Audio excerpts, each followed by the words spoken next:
అధ్యక్ష, మాట్లాడే అవకాశం ఇచ్చినందుకు మీకు ప్రత్యేకంగా ధన్యవాదాలు. ముఖ్యమంత్రి గారు ప్రత్యేకంగా ఒక విషయాన్ని ప్రస్తావించడం జరిగింది. ఈ యొక్క రాష్ట్ర ఆవిర్భావం తర్వాత టీఎస్సీ టీజీగా వేయడం కానీ, రాష్ట్ర చిహ్నం విషయంలో కానీ, తెలంగాణ తల్లి విషయంలో కానీ, తెలంగాణ రాష్ట్రం వచ్చిన తర్వాత తెలంగాణ తల్లి విగ్రహాన్ని చూస్తే మన ఇంట్లో తల్లిని రోజు ఏ రకంగా చూసుకుంటే ఆ రూపాన్ని మన మదిలో తెలుసుకుంటే ఒక రకమైనటువంటి ఆనందం వస్తుందో ఆ రకమైనటువంటి ఆలోచన కలగాలన్నటువంటి గొప్ప ఆలోచనతోనే ఈ యొక్క తెలంగాణ తల్లి మార్పులు చేసినామని గౌరవ ముఖ్యమంత్రి గారు చెప్పడం జరిగింది. ప్రభుత్వానికి పూర్తి అధికారం ఉన్నది. కానీ మా తరపున విజ్ఞప్తి ఏంటంటే, ప్రభుత్వానికి అధికారం ఎంత ఉన్నప్పటికీ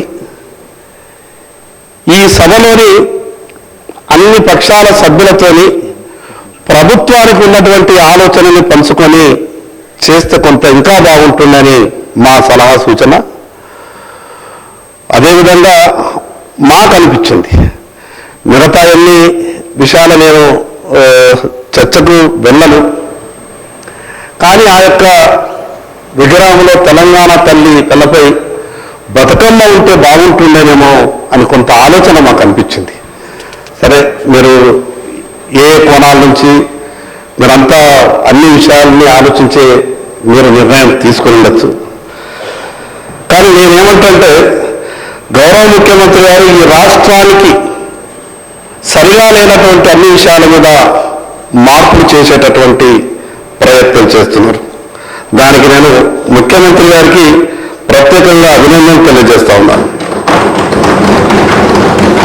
కానీ గత ప్రభుత్వం తీసుకున్నటువంటి ఈ రాష్ట్ర ప్రభుత్వ ఉద్యోగులకు సంబంధించినటువంటి ఈ రాష్ట్ర చిహ్నాలు మార్చిండ్రు, ఈ రాష్ట్ర గీతాలు మార్చిండ్రు, విగ్రహాన్ని కూడా మార్చిండ్రు.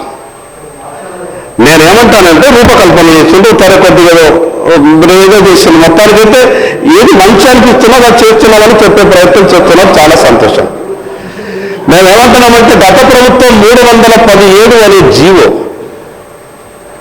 ఉద్యోగులకు పెను శాపంగా మారింది. అధ్యక్ష, నేనేమంటున్నా, గౌరవ ముఖ్యమంత్రి గారికి నా తరఫున విజ్ఞప్తి ఏంటంటే, ప్రభుత్వ ఉద్యోగులు ఎన్ని పాటలు పడుతున్నారు 317 జీవోతోనంటే తొందరగా నిర్ణయం తీసుకోండి. ఈ 3-4 కారణాలు ఏ రకంగానైతే మీరు స్పీడ్గా నిర్ణయం తీసుకొని సభలో చర్చ పెట్టి ఈ రకంగా మీరు ముందుకు పోయే ప్రయత్నం చేస్తున్నారో, ఈ 317 జీవో అసలు తెలంగాణ ఉద్యమమే మనకు స్థానికత కొరకు. తెలంగాణ ఒకటే విషయం సార్, నేను ఒకటే 2 నిమిషాల్లో నేను స్టేట్మెంట్ చేస్తున్నటువంటి మంచి పనులకు ఒక 2 ఉదాహరణలు చెప్పే ప్రయత్నం చేస్తున్నాను. నేను ప్రభుత్వాన్ని క్లారిఫికేషన్స్ ఇవ్వండి. నేను ప్రభుత్వాన్ని విమర్శిస్తాను అధ్యక్ష. చేస్తున్నటువంటి మంచి పనులకు ఇంకొక 4 మంచి పనులు చేస్తే బాగుంటుందని ప్రభుత్వానికి సూచన మాత్రమే చేయదలుచుకున్నా. నేను ఎందుకు ఈ మాట చెప్తున్నానంటే అధ్యక్ష, అసలు తెలంగాణ ఉద్యమమే స్థానికత కొరకు ఏర్పడింది. స్థానికత విషయంలో మన పంచాయతీ వచ్చింది.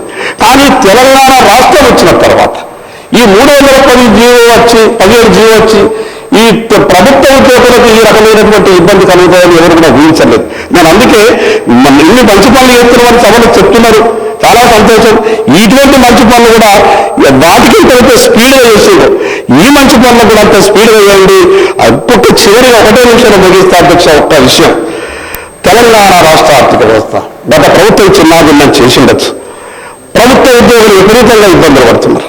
జీపీఎఫ్ని కూడా జమ చేస్తున్న జీపీఎఫ్ని అది మీ తప్పు అని నేను కొత్త మీ మీద నిందవేసేసిన నేను రాజకీయ విమర్శ చేయదలుచుకోలేదు.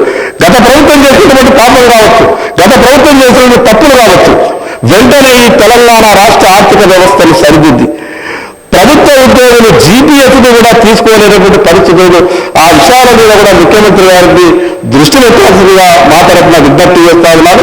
భవిష్యత్తులో ఇలాంటి పెద్ద మార్పులు, పెద్ద చర్చలు జరిగినప్పుడు అధికారం మీకున్నది, ప్రభుత్వం మీకు ప్రభుత్వం అధికారంలో రాష్ట్ర ప్రజలు మీకు ఇచ్చింది. కానీ మిగతా పక్షాల సభ్యుల సలహాలు సూచనలు కూడా పరిగణలోకి తీసుకుంటే బాగుంటుందని ప్రభుత్వానికి ఈ సందర్భంగా చెప్పదలుచుకున్నాం అధ్యక్ష.